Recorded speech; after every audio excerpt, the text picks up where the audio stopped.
Hi there. Someone asked this question recently at an event that I was speaking at, and they asked it anonymously, and I thought I would answer it for our time together today. They wrote, "There is a saying that you are the only one who can control how you feel. How do you master this when you are a reactive person and perhaps someone has said something hurtful?" So there are a few points that I have to this question. First of all, understand that we are all reactive out of habit. It is something that has become a habitual pattern for us. And so in order to break the habit of reactivity, we have to start adding in what my conscious parenting colleagues and I call the power of the pause.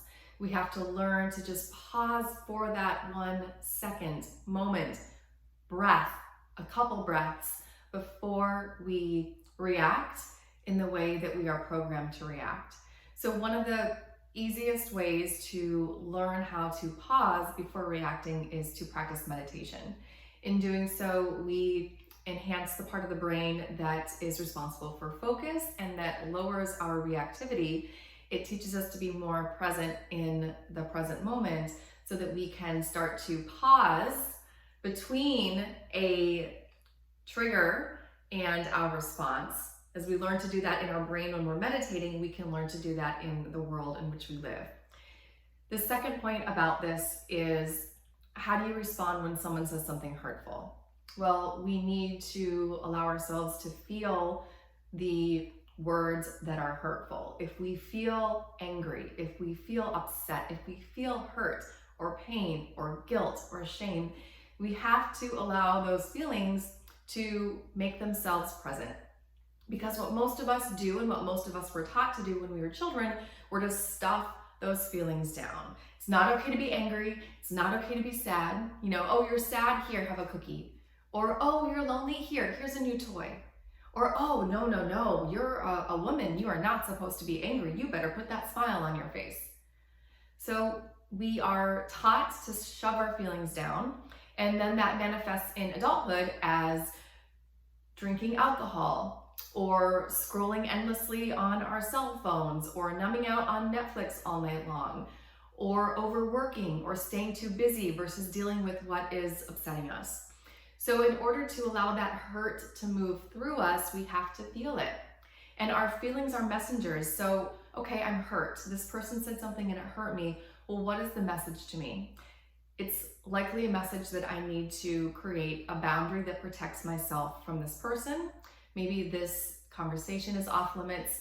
Maybe I don't hang out with this person when they're drinking alcohol.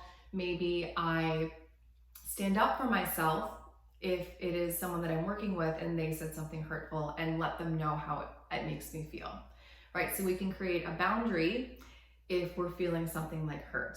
Or maybe there's a new message behind that that's beyond what I've just shared. The other thing that we need to understand is that being a reactionary person and feeling hurt by something in the present moment, if we are hyper reactive, if we are hysterical, if we blow up, if we get super frustrated when someone hurts us, I'm not saying that they're not hurting us, but what is often the case is that there is something deeper from our past that is being triggered in the present. And so it's not only the hurtful comment that the person is saying right now in this moment that is upsetting us, it is every other hurtful comment that we've ever had from our ex-husband, or every negative discipline that we got from our mother or our father, or every way that our first grade teacher talked to us and put us down and slapped our hands with the ruler, right? So there's a saying that goes, if it's hysterical, it's historical. When we're triggered, it's not often the event that's right in front of us is triggering us. It is something from our past that is obviously still present and hasn't been dealt with, if it is causing a reactionary trigger. So I'm here as a success coach to work through those types of things. If you feel something coming up from your past that's showing up and blocking you from joy and success in your present, and you can work with other people who are trained as well. But I hope that helps answer your question. I send all of you lots of love, and I will talk with you next week.